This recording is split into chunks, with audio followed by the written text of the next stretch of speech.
जीवन असो त्या ठिकाणी असणारे काय बोलतात किंवा प्रभू रामचंद्र असणारे बोलतात की असणारे कुणाला लक्ष्मणला सावध असणारा राजा रावणाला असणारा दंड करावा, त्या ठिकाणी असणारे त्याची कावाची अवकळा करावा आणि लक्ष्मणला तात्काळ त्या ठिकाणी उठवावा.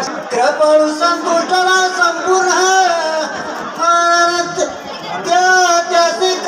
त्यासी कल्पांती मरणाचे ना. त्यावेळेस सांगतात की तोच प्रभू रामचंद्र जशाप्रमाणे प्रभू रामचंद्राचं जर नाव घेतलं तर स्वतःचं मरण चुकतंय आणि तोच प्रभू रामचंद्र लक्ष्मणला सावध करण्याकरता असणारा कळवळून असणारे धावून चाललेले आहे. रामाने ज्ञाने अति समर्थ तोही वनराच्या विचारांत अनुसरला स्वयंव्रतांत अनुसरित लक्षणी. त्याचप्रमाणे प्रभू रामचंद्र कसे आहेत? कृपाळू आहेत, दयाळू आहेत.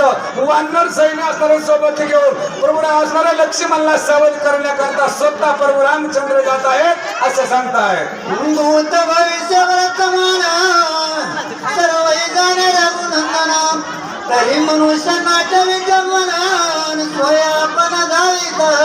प्रभू रामचंद्र कसे आहेत? भूतकाळ, भविष्यकाळ, वर्तमान काळ तीन काळ सुद्धा असणार हे असणारे जाणते आहेत. करता करविता प्रभू रामचंद्र आहे आणि तेच राम असणारे त्या राजा रावणाला मारण्याकरता आलेला आहे. विकळ दे कोणी लक्ष्मणा जाणून या भविष्याच्या चिन्ह व्रत करी विरपणान जय लक्षणा उदारा.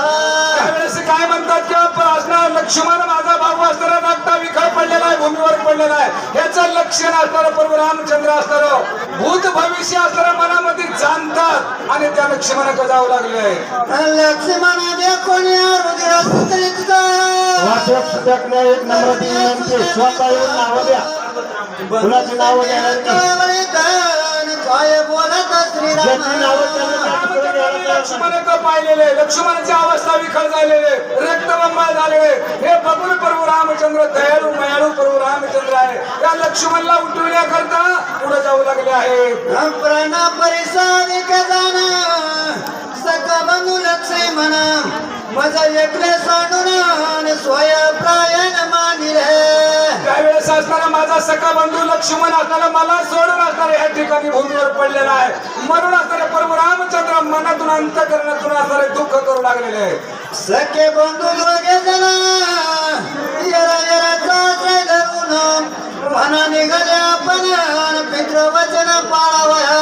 असे ग्रंथ करते या ठिकाणी काय करतात? सखे बंधू बंधू प्रभू रामचंद्र आणि लक्ष्मण असल्या दशरथ राजाच्या आपल्या पित्याचं वरदान असलं त्यांची जबान पूर्ण करण्याकरता अरण्यामध्ये असणारे फिरत आहेत आणि त्यांच्यावर ही अवस्था झालेली असं सांगताय. वचन ऐके सुसेना लक्ष्मण वेचिला प्राण